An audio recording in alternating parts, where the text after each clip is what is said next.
Aquele que está em Cristo, nova criatura é. As coisas velhas já se passaram, eis que tudo se fez novo.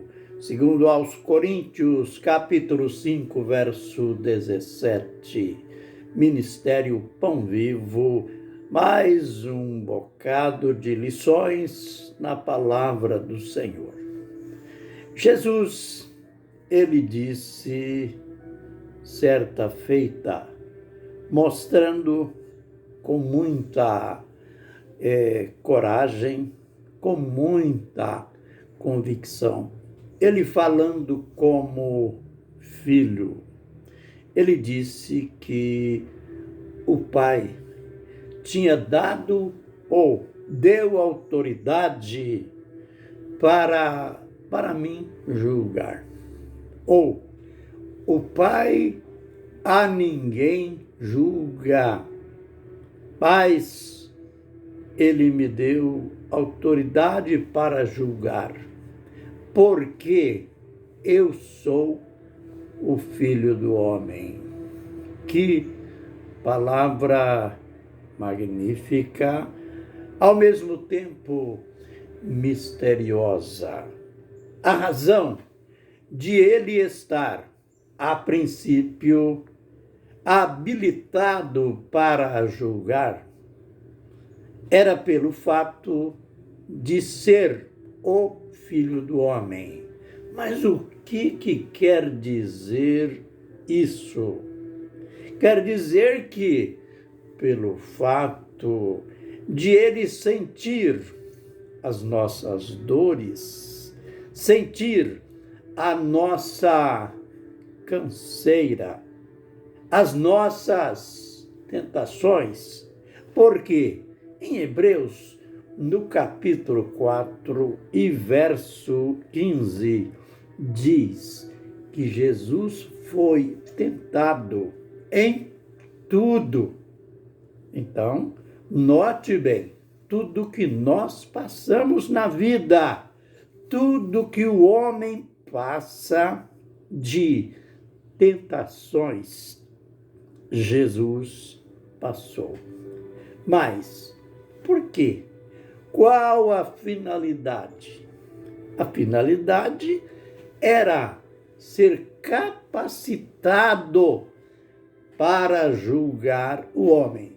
Ao mesmo tempo que Salvador, ele é juiz, isto para o futuro. Hoje, Salvador, advogado, capacitado pelo Pai para julgar o mundo, julgar o homem, porque ele também passou pelas agruras, pelas tentações da vida que nós passamos.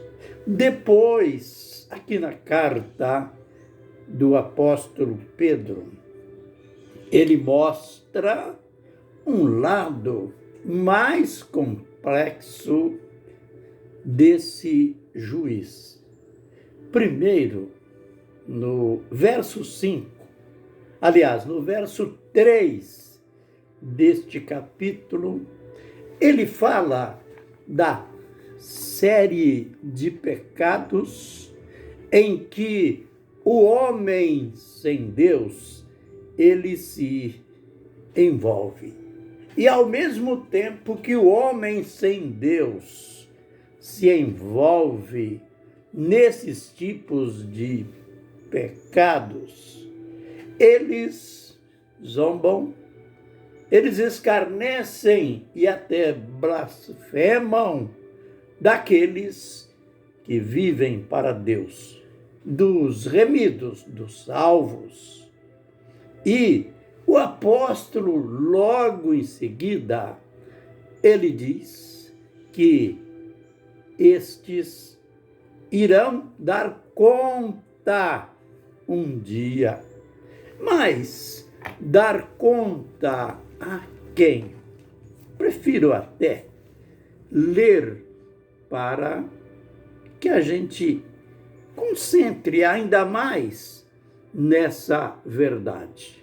Note, os quais hão de dar conta ao que está preparado para julgar os vivos e os mortos.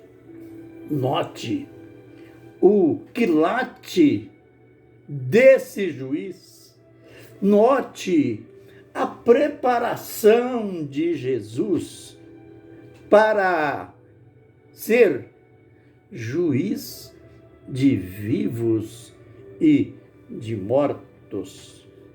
Não se engane. Aliás, não faça uma leitura desse texto de modo superficial.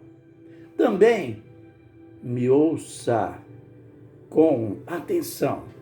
Atenção voltada para o que Pedro está dizendo. Quando ele diz que Jesus se tornou preparado, estava pronto, ou está pronto para julgar vivos e mortos, ele não está falando dos mortos comuns. Afinal, nós já sabemos de há muito que ele mesmo nos ensinou sobre as duas ressurreições, a ressurreição dos salvos e a ressurreição dos ímpios. Mas aqui está falando de mortos num sentido mais amplo.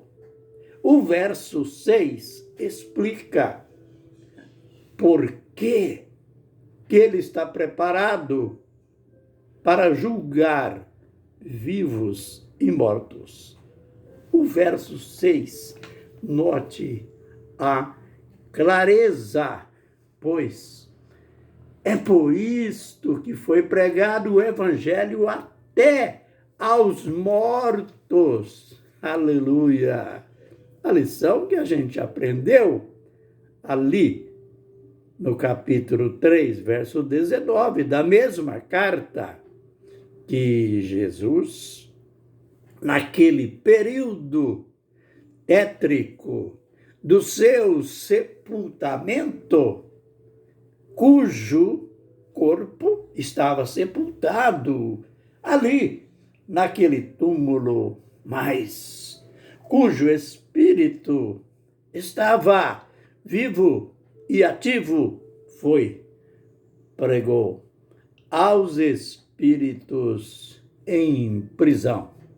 Os rebeldes do tempo de Noé, que, enquanto Noé trabalhava na confecção da arca, era um tempo, era a longanimidade de Deus, dando um tempo para que os homens se arrependessem. Eles não se arrependeram, veio o dilúvio e os levou a todos, conforme disse o próprio Senhor Jesus Cristo no seu sermão profético.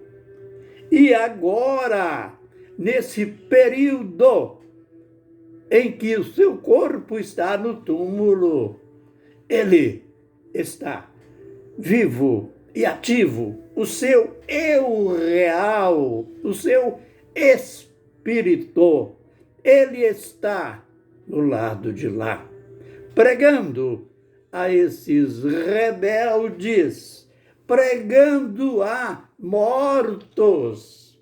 É por isso, então, que no verso 6, aliás, no 5, com complemento no 6, diz que ele está preparado para julgar vivos e mortos.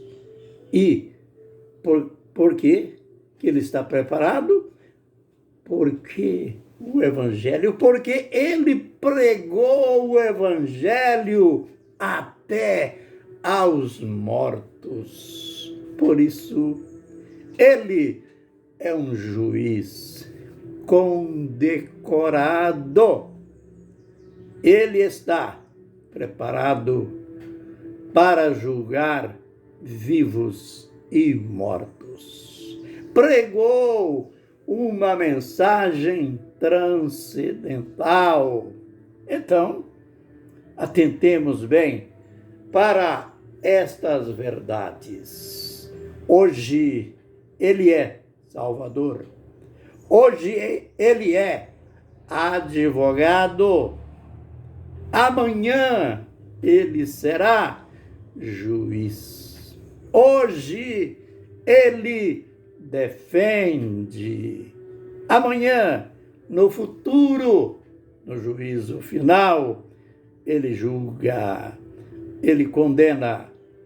Então, o melhor é não sermos rebeldes, como foram aquela gente, os antediluvianos. É bom crer hoje, enquanto há tempo. Que o Senhor nos abençoe e nos guarde. Que o Senhor faça resplandecer o seu rosto sobre nós e tenha misericórdia de nós. Que o Senhor sobre nós levante o seu rosto e nos dê a paz. Amém e amém.